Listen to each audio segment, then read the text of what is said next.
Better Piggies Rescue. We are so excited to have you guys come and see us and listen to us for our very first podcast. We're going to do more of these. We're going to focus on all of the rescues that happen at Better Piggies Rescue.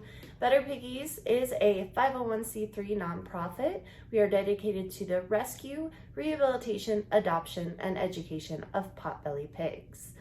We're located in Phoenix, Arizona, and our website is betterpiggiesrescue.org. So come and visit us, get some cool shirts. I'm wearing the TT shirt right now. The regular Better Piggies shirt. And Dwight's got the Better Piggies shirt.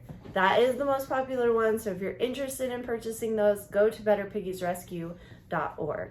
Our main goal for these podcasts is to kind of give you a back and look at what we do during a rescue. We get a lot of pigs in. We have over 106 pigs on the property right now. And most of them, I would say 99% of them, are rescues.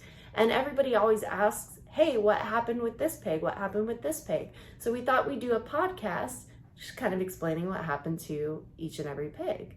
Yeah, so our first one is going to be Hank.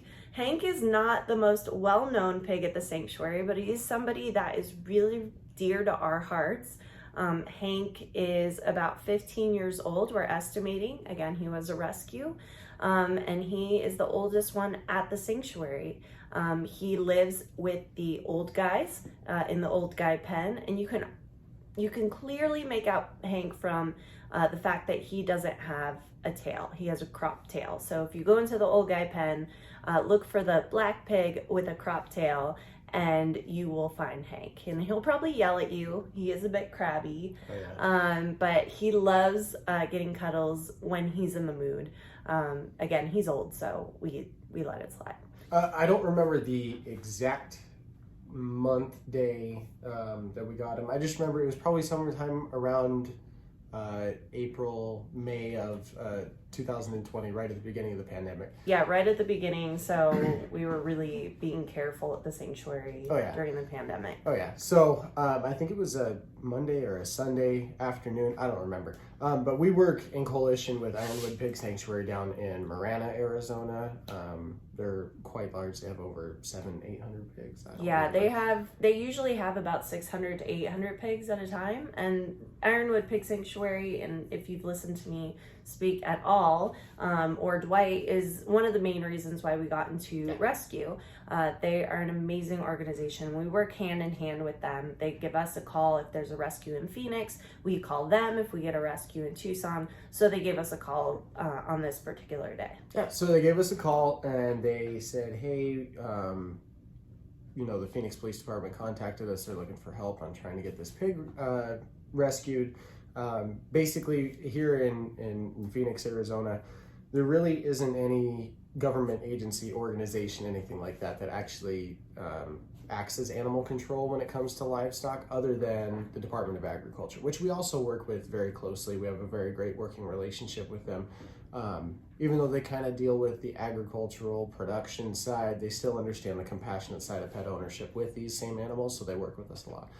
Anyway, the information that we were given was that there was a pig that was on the loose darting across main roads. So I believe it was Central and I think South Mountain Boulevard. I don't remember. Yeah, it was definitely downtown. It was in an area that you don't normally see pigs. It's Phoenix's version of South Central. Yeah, right. So it's a lot of people in a very small space. Yeah, a lot of multi-housing. And a lot of, a lot of apartment complexes. So you don't normally see pigs in that area. No. Pigs, are usually out in the farm areas or in the deserts, but definitely not downtown Phoenix. Yeah, so in that particular area, you're not looking for anything more than dogs or cats, and half the time when you're driving through South Central Phoenix, it's kind of like going through Mexico with the dogs kind of running rampant and everything, but...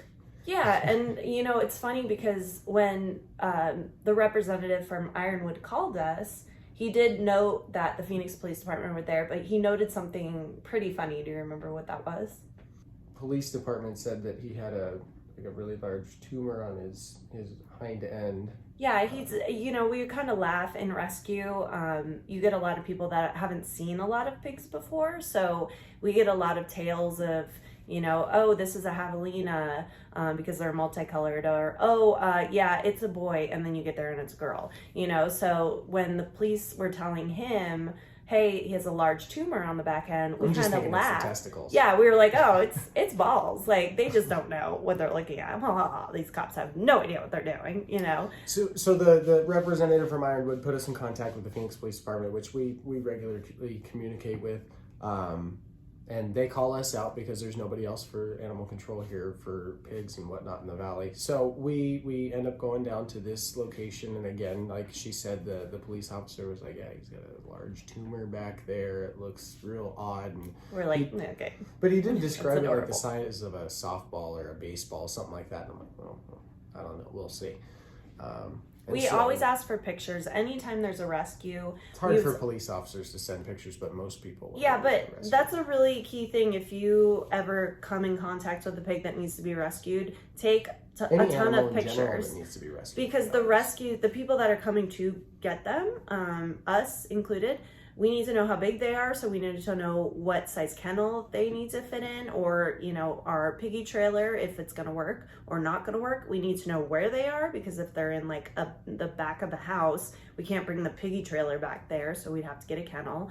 And we have to know if they're a boy or girl, because if it's an unneutered male, it's going to be a different rescue than if it's an unspayed female, or just a female in general. Correct. It'll kind of change the direction of where they go. But the key with us, is, it doesn't really matter. Please take pictures and send those pictures, because we are always like, what's going on? Is it a male, female? Like, please help us. Yes. So just a little key, just help us. So anyway, go ahead. We get the location, and we drive down there, which is probably about a 45-minute drive from where we're located. We're in North Phoenix. They're in far South Phoenix, South Central, like I said. And the police officer's like, oh, well, he's behind a restaurant, but he keeps running everywhere. So this is kind of where we're at. Just search for us when you get here. So we end up showing up.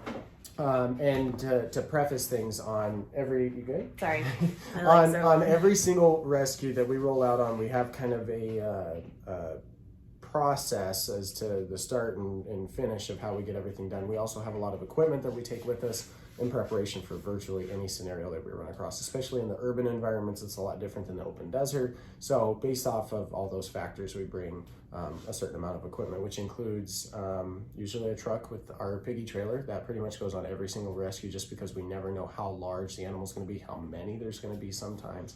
And sometimes when an animal struggles with confinement in the kennel, the trailer provides a little bit more open air. It's a lot easier for them to relax while they're traveling. But we show up with the piggy trailer, we show up with pig boards, we show up with food. We call it piggy crack because it's a mixture of everything that they absolutely love. Really entices them to come to you. But we show up with a whole bunch of stuff, kennels, carts, all that stuff, just to basically help. We saw the cop cars, so it was really easy to pinpoint them. We saw it, and they were outside of the cop car, so it was, it was quick. I saw the pig immediately. I was like, I'm gonna get to that pig. That's my baby. So usually when we show up to a rescue, Danielle kind of bolts right in and goes straight to the animal just to check welfare, all that good stuff. I'm usually kind of in the background getting all the equipment pulled out as soon as we get there, just because I can already see what we're dealing with, so we got everything ready to roll. Because I don't know, we typically with these rescues, we're not usually involved or on site for more than 30 minutes. We try to stay pretty quick. So our thing is, I jump out and he gets the kennels and stuff. And also, Dwight loves talking to the police. So if you guys are police, or if you want to talk to Dwight and you and you are in the police force in any capacity, Dwight will talk to you. I come from I'm a piggy person. I'm a piggy person. I want to get to that pig. I want to see what we're working with so I can tell Dwight. So he went and he talked to the police, and then I went to go see the pig. And when I went to go see the pig, I noticed that it was indeed a tumor. Immediately noticed there was something severely wrong with this kiddo. I mean, you could see it from a mile away. So a huge tumor, about 5 pounds, I would say, around 5 pounds. And I was like, oh, we got to get this baby in. And he was so sweet. He just was scared, and he's old man, and he just kept looking at me like, just so tired. So I was like, let's get him in this kennel. So we show up, we see that the physical condition of the pig was very poor. He was very skinny, borderline emaciated. He had this large tumor on the rear end. He had a very jaunty walk. If you don't know what that means, it means the shoulders kind of hunch forward and they kind of have this stiff, rigid walk to them. You can tell that they're in discomfort. And you could tell that his stress level was high based off the fact that he was kind of hyperventilating. He was very out of breath.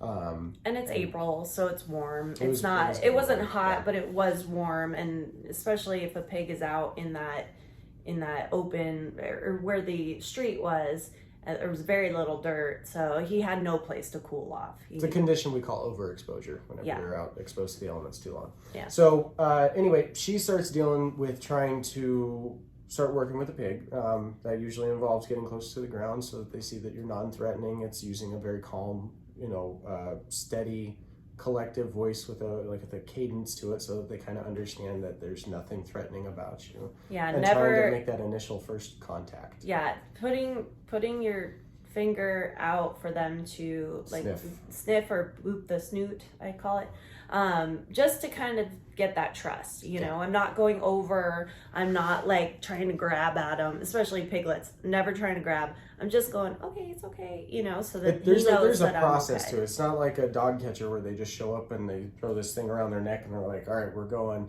For pigs, you can't do any of that stuff. You can't use any type of restraining devices like a snare or anything like that. Just because it's really bad for their necks. Medically, essentially, you're going to crush their esophagus, their larynx if you do that. Yeah. But anyway, that's a process. You got to try and build that trust in a very short period of time, and then once you do, you're able to get them kind of cornered in an area, and then you get them taken care of with the kennel. So, moving on from that. Yeah, while we were working on that, I was with the pig. I was with the pig, and she was still with the pig. The police are with her and the pig. They're all kind of keeping him off the road, off to the shoulder. That was the entire goal. Keep him on the shoulder until I get all the equipment up, and then we can start a strategy from there. Just because it was still a busy street, that he was literally on the edge of the asphalt. So I'm at the back end of the trailer, pulling out a kennel, a bunch of pig boards. I'm just getting everything set off to the side, and I see this gentleman walking down the street behind us, and with a backpack. He had a duffel bag, yeah. Yeah. So he's walking, and he starts walking down the opposite side of the street from us. He walks back, and then he decides to circle back around and come down on our side of the street, and he's walking, and he's talking, like himself. I could hear him talking. And we didn't know what he was saying, and honestly, we didn't really pay attention. We were like, oh, he's just walking down the street talking to himself. Like, it's Phoenix, South Phoenix. You never know. You expect that stuff. So we're like, whatever. And I'm focused on Hank. He's talking to the police. The police are trying to help, but, it wasn't happening. So I see him behind me. And then I hear, and it's expletive, but the F this pig, and he started getting... Mind you, we're thinking that he really was talking loud. about the police at first. Yeah, but he started getting really loud, and he started coming towards us, me and the pig, and my instinct is, hey, I got a hurt pig here, I'm gonna step in front of him. So I just stepped in front of him. Well, let me. Meantime, let me back up a little bit. When we see him coming down the road and he's coming down our side of the road, we don't want anybody to get in, to intervene, like she said earlier. So we're trying to kind of hopeful, push him out of the way, or at least push him off to the the street so he's away from the pig, because we don't want to scare him away from the area where he's at. If he takes off, it's kind of difficult. But he doesn't stop. And then the next thing I know, he's got this duffel bag slung around his shoulder. He takes the duffel bag, gets right next to my truck, throws the duffel bag on the ground, takes the strap off. Yeah. Really weird. Puts it between both fists. So he's got this duffel bag strapped between both fists. And then he starts running. Yeah, towards me and the pig. And my thing is, you're not getting to this pig. Hank, that's not his name yet, but we'll get there. The pig starts freaking out and starts running away from this guy instinctively up and down the street. I'm stopping cars that are trying to get past me. I'm stopping cars, and I'm also putting myself between Crazy Banana Man and Hank, because I didn't want him to get injured. Not Crazy Banana Man, I didn't care about him, but you know what I mean? Like, I didn't want the pig to get injured. So I kept telling him to stop, leave the pig alone. in the meantime, the cops are with me. They're trying to keep a barrier between him and Danielle. Trying to block me from Crazy Banana Guy. And they're telling this guy, like, you need to stop. You need to calm down, man. Calm down. Calm down. They just kept saying it. Calm down, calm down, calm down. And finally, I get to a space with the pig, and we're safe. And the guy all of a sudden turns around and goes to the cops and starts mouthing off and starts saying, no, F this pig, I'll kill this pig, like, let me just kill it, like, all this whole thing. This is just some random guy off the street. Random dude, just walking down the street. To deal with this. Right? So I'm just, like, standing there with Hank. It's literally me and Hank, and I'm looking at Hank, Hank's looking at me, I'm like, you right, buddy? He's like, you know, like, we had this, like, little, like, telepath type of thing in their brains. But yeah, there was no way I was letting this crazy man get near Hank.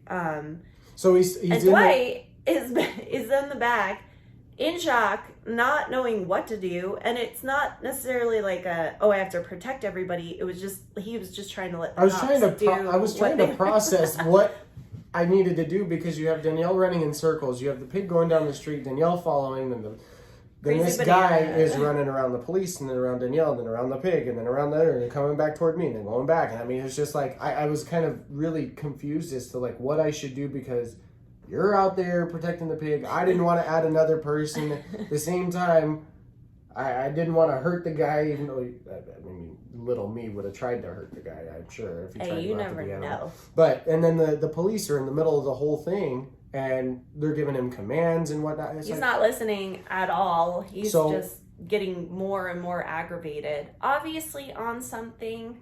We don't know what the whole story was. We didn't care. But there was obviously some drug use going on there. He was not 100%. So the police told him, calm down, calm down. If you don't calm down, we're going to have to tase you. And at that point, he decided the best idea, being a crazy banana, is to go shove a cop. Because, you know, the guy just said, if you don't calm down, we're going to tase you. And Crazy Banana was like, try it. Mind you, a cop twice his size. Yeah. And then there was another cop right next to him, the same size as the other cop. So they're massive guys. And then this guy is like, they're towering over this guy. It's kind of like, man, you need to... So they warned him 3 more times. The guy still goes after the cops. Again, Hank and I are like, what is happening? And then they tase him. Well, the first tase didn't go well, and he fell down right next to Hank and I, and we just looked at him. Well, and he reached out. Yeah, and we were like, no thank you, like, we're good. And he gets down on the ground, and then he gets right back up, and then tased again, down on the ground, right back up. The third tase got him right on the ground. Again, Hank and I are like, oh dear God, what are we up to? So got him on the ground. They put him in the police car. We got Hank. Hank was actually like, after that point, Hank was like, just put me in the kennel. I don't care. This is bananas. Like, I just want to get in the kennel. He literally walked in the kennel seconds after this guy was up in the cuffs. We're good. Wherever you're going to take me is probably 100% better than where I am right now. So he just walked right in. So that was insane. We just left. We didn't want any, like, updates on Crazy Banana. We don't care about that guy. Obviously went to jail. I don't know if he got prosecuted. We don't care. We're just more worried about they ended up hitting him with animal cruelty because they had witnessed him earlier in the day kick the pig when they first showed up on scene. Where Hank had the tumor, it was obviously aggravated from the kick, right? So it had gotten bigger.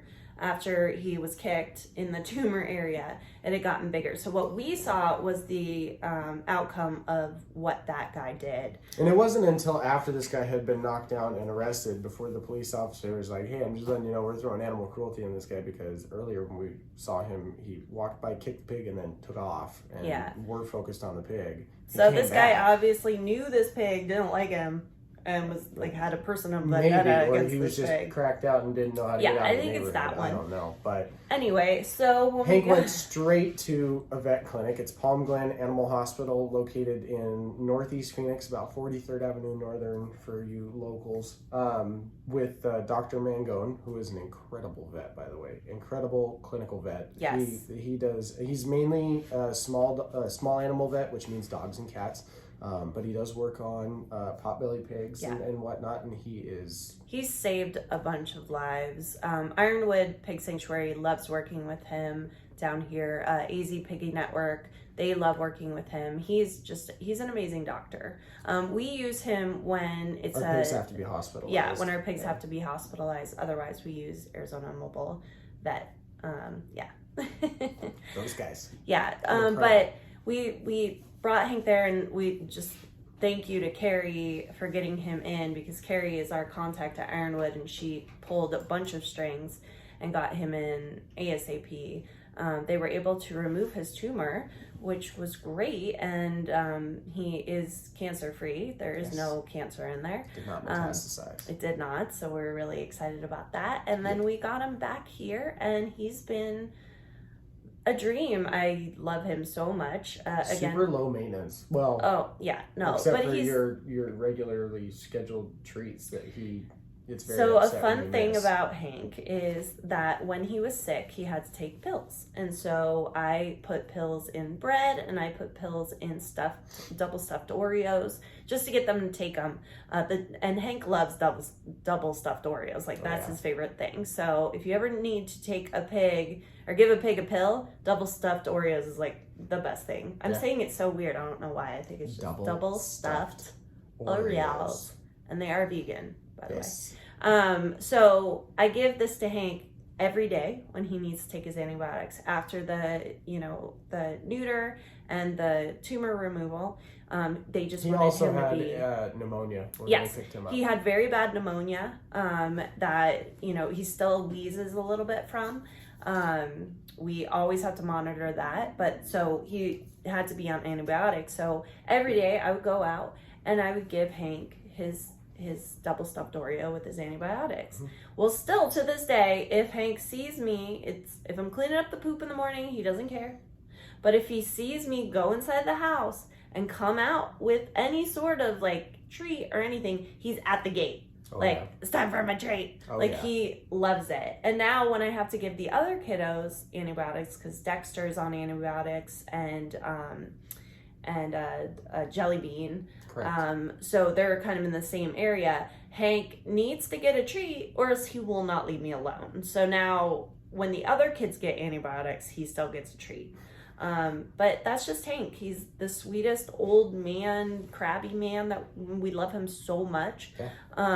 And that's his story. He's alive and well because of, the care of the Phoenix Police Department, Ironwood Pig Sanctuary, Dr. Mangone, Palm Glen Animal Hospital. And then he continues to be alive and well in his old age because of Arizona Mobile Vet. Arizona Mobile Vet has continued to monitor his progress through and through and through as he's been here longer, just because when we maintain animals' medical needs, for the most part, we try to do all of it here, unless it's a little beyond us, and then we'll send them off. But our vets, Arizona Mobile Vet, they pay close attention to our kiddos, so they're very familiar with Hank. So Hank is 15 years old, and we'll include some pictures in this the YouTube video that we're making, so you can see him. But if you ever come out to the sanctuary to volunteer or take a tour, please ask for Hank and come and see him, because he loves people and he loves kisses.